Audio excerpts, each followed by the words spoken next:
What's up guys, it's Drac, and this is the Worker Swordfish. Why is it called the Swordfish when we already had kits called Swordfish? I don't know. Long live the true Swordfish, but that does not detract from how cool this kit is. So what is it? Well, essentially, it's a clear Stryfe. It is a 100% clear Stryfe. It will undoubtedly be arriving in the traditional Worker colors. I believe blue transparent has already been made, and we'll get a smoke variety eventually. We might even get a full orange variety. Worker has access to plenty of different plastics that they like throwing into these molds, but it's called the Swordfish because it has a funky fish decal on it. It's expanded in some ways and not in others, so the battery tray is still sized for AA cells, which was an interesting and in my mind very confusing choice, but it is designed to be cross-compatible with as many of Worker's kits as possible. Now, in doing so, it maintains a unique internal set that functions identically to the Stryfe set. So you can see through the clear here, and then when I remove it, much easier.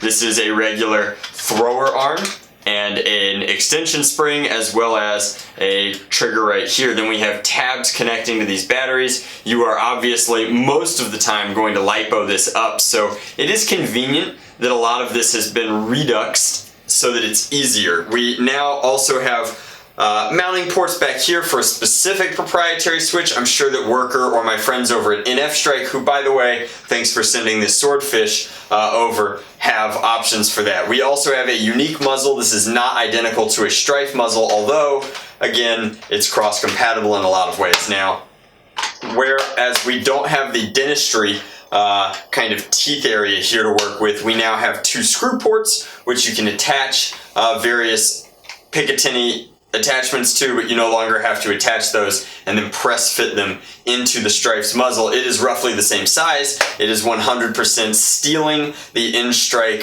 copyright, trademark, stock attachment, as well as the muzzle attachment, but since it comes to us directly from China, it isn't a big deal that they're doing that. It does not, interestingly enough, have a bandolier attachment point down here. Instead, it has a snap-on piece which allows it to interface with kits like the Vector instead. But overall, it is a very handsome platform, and it is exciting to see what a lot of people have done with it.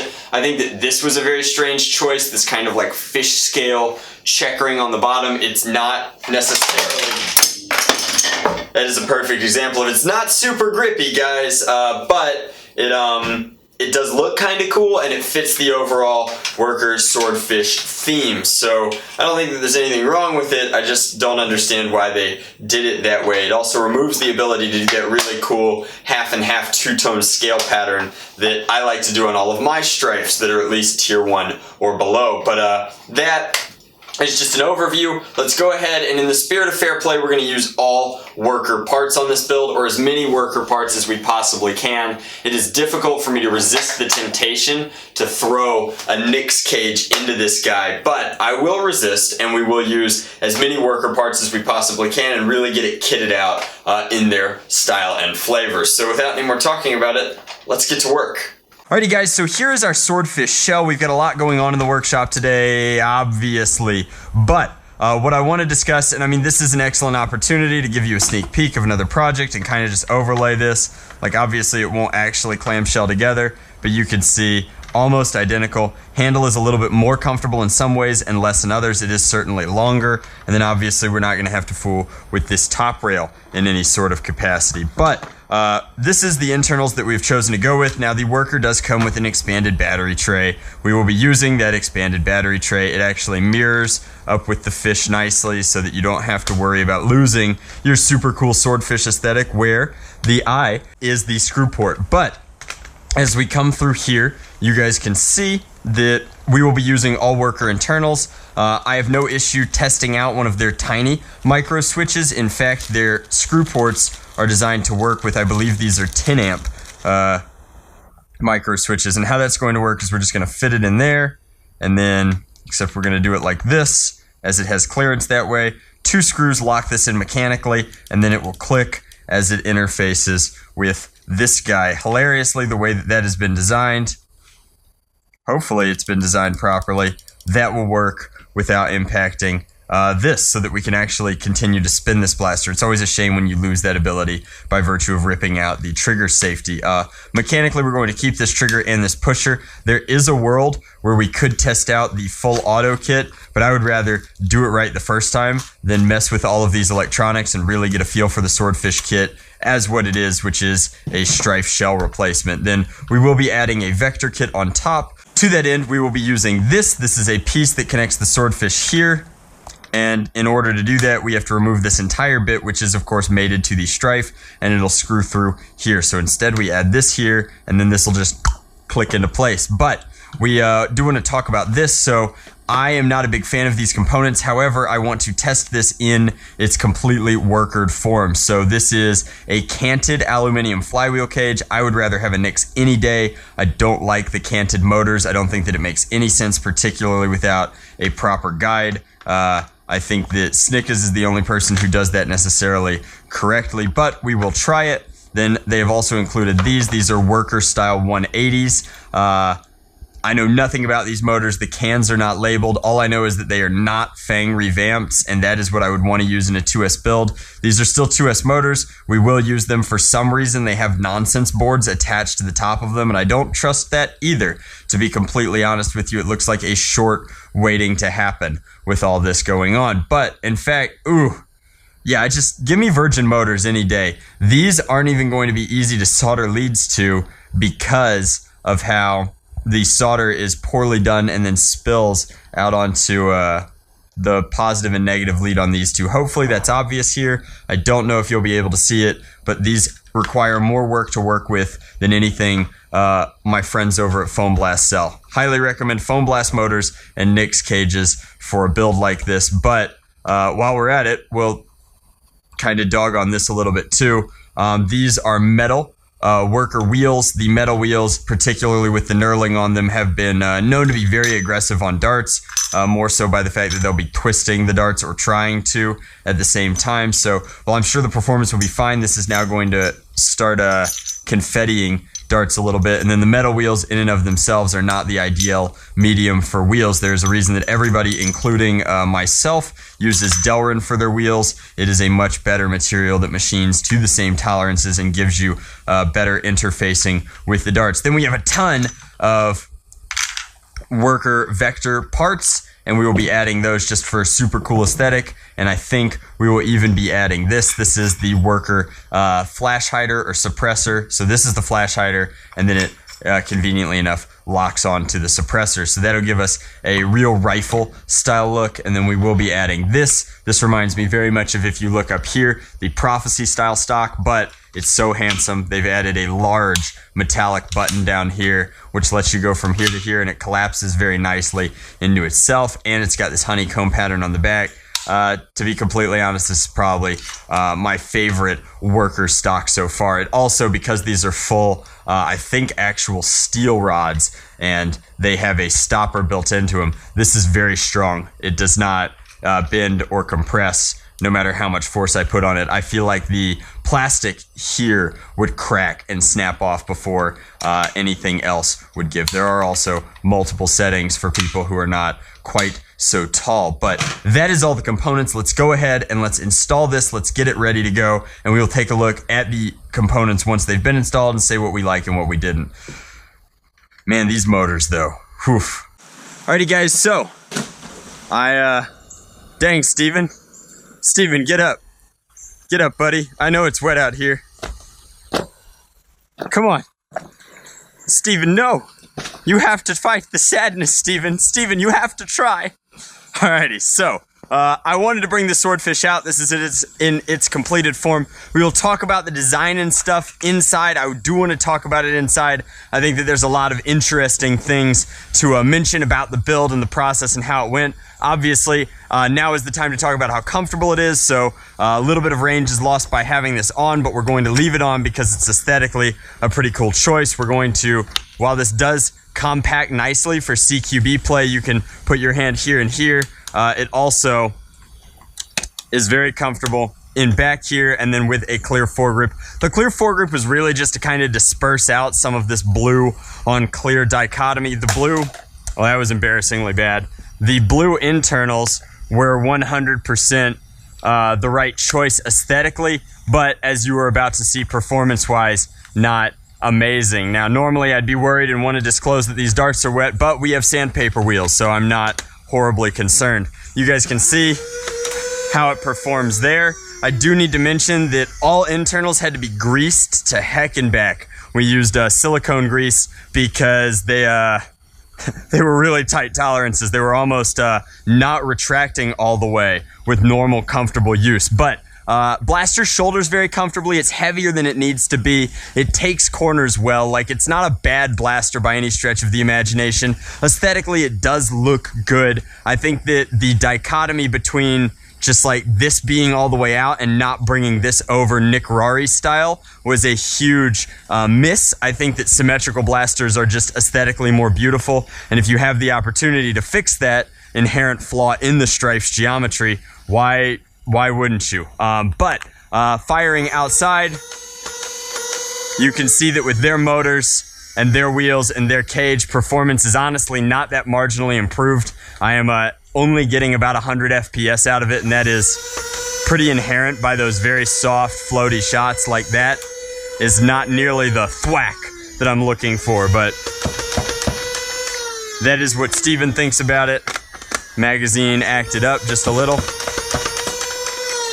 And there we have it. So this release is actually quite comfortable, but it is the worker style release. This handle I still think could have better grip overall, but I do like that it's finally large enough to accommodate the heel of my hand. Overall, again, not a bad kit ergonomically. Aesthetically, wish it was symmetrical, but really not that bad looking. Like, hopefully you're into fish or fishy business, because this marlin on the side is not going to be an easy remove. You could hydro dip over it, but since it is actually built into the plastic of the shell, it will remain on some level. Anyway, let's take it inside and let's talk about some of the internals.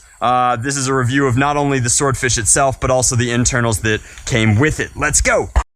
Alrighty guys, so just to bring it home, I want to talk about the parts on here that are real winners and the parts on here that might not be as much. So first off, this new stock is amazing. Like, this is a really comfortable, good stock. I think that this is a huge winner. I am very familiar with this silencer type attachment, and I think that the threaded silencer on the flash hider is also a real win. It is no secret that I'm a big fan of worker barrels. Like, just having this option in the hobby is huge. Having it be so dynamic and modular now at this point is really, really cool. So as for the Swordfish kit itself, I think that it's a miss in some ways, but also, like, it is really good that the hobby has it. I mean, this way we have kind of future-proofed if Hasbro ever decides to make Stripes obsolete, which is not coming. Like, Stripes are not going extinct for a long time, trust me guys. But if they ever did decide to take them off the market, this future-proofs us. It means that there is a company that's heavily, heavily invested in this platform and these body kits and these internals,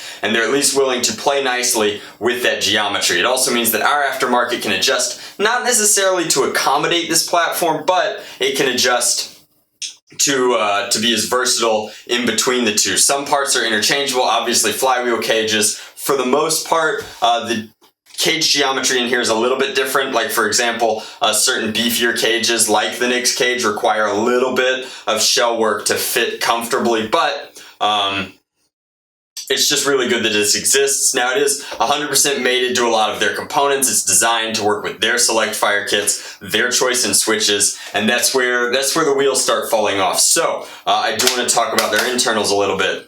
Their cage is heavily, heavily ripped off of the Artifact cage, the canted gold Artifact cage. Like, it is basically a direct copy of that.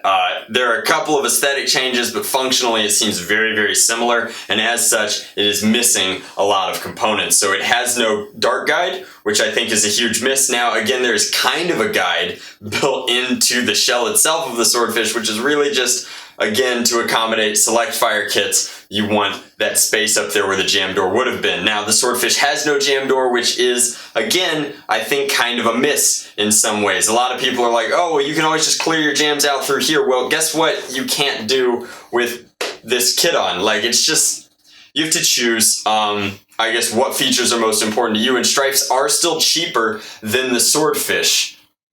So you kind of get to pick what you'd rather play with, like which environment you want to live inside. So I think that their cage is highly derivative and honestly not delivering an amazing performance. I think that their flywheels are not only made out of the wrong material, but also the flat profile with the knurling is not a benefit in my opinion. And I mean, those are two things that I produce in-house that I'm dogging on. So like I say that with complete discretion. I think that Containment Crew wheels have a better surface and they're made of the proper material. And I think that a lot of people make better cages than this, including the Artifact Red cage. I think is a superior, very inexpensive metal option. I would rather put a Nyx cage in pretty much anything these days, but like Snickus cages are top shelf.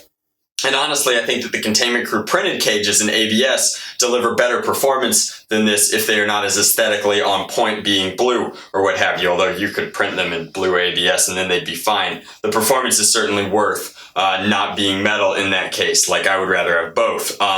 However, I do want to kind of compliment them for bundling it all together for the people who don't have access to like American domestic. Although I'm pretty sure Containment Crew and Foam Blast ship internationally and have resellers. I'm sure that for the Chinese market specifically, it is really nice that like this can come in an entire package: motors, cage, flywheel, all one source, all compatible with one another. Even if it's not the best performance, at least you know that you're getting everything all in one, complete with measured and tinned wires and what have you. Now, that's another thing that I want to talk about though. This is 22 gauge wire, which is not good enough for our hobby. It's functional, but it is non-ideal. I use 18 gauge personally in all of my builds, and even that, like that is as thin as I'm willing to go. It's strong and thin, so it fits everywhere, but I know a lot of Nerfers insist on 16 gauge. Like 16 to 18 is in my mind the sweet spot of where you want to be. 22 is a little bit better than what Hasbro uses, especially since it's silicone coated threaded wire, but it's just not as robust. And then this 5 amp switch is pretty unacceptable. Like I can't wait to find out how long it takes this to burn out on a lipo. I wanted to make sure that I absolutely got my video done before it toasted, but while the switch is poor in its choice, the fact that they mated it to this and it just screw built-in plate on top, everything fits comfortably, is just really cool. Like what an awesome decision to have it be so cross-compatible with something in the aftermarket. Overall, I think that it's a really like good option. I'm glad that it exists, and then more than anything, while it's not completely cross-platform compatible with the Stryfe, I think that it's doing a lot of important things. It's kind of pseudo-insurance for this platform in the hobby, and even if it's not top shelf with all worker parts, the fact that you can get all of this from one source is very cool in and of itself. Speaking of that one source, this was provided to me by nfstrike.com. It was provided in build it yourself form. I don't know if they're selling fully built blasters yet, and if they were, I would still rather build it myself, but it's really cool that you can get it all from there, and the prices are admittedly very fair on a lot of these components. Now, they don't carry a lot of the components that I would like to put into a blaster such as this, and I will be doing a full build of a Swordfish that's just to the nines at some point, because now that I've done exactly what this kit was designed to do, I really want to do what it can do. And that's kind of what the channel's always been about, is making things significantly better. Is it worth your money? Do you want to clear Stryfe?